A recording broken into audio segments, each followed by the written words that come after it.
Научете се как да инсталирате и използвате Google преводач за по-лесна комуникация с възрастни хора. Отидете в магазина Google Play, потърсете Google преводач и инсталирайте приложението.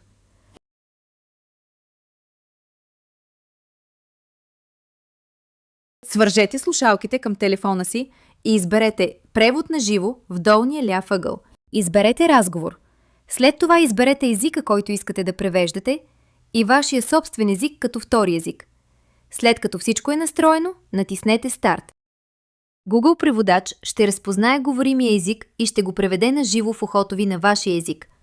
Вашите изговорени думи ще бъдат преведени през високоговорителя на телефона, за да може възрастният човек да ви чуе.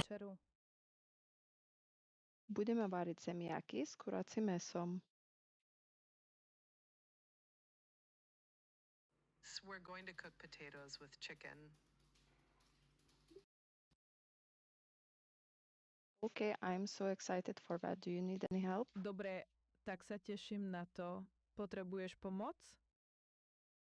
Google преводач може също така да превежда текст чрез камерата ви, което е полезно, когато трябва да идентифицирате лекарства или други етикети, за които не сте сигурни.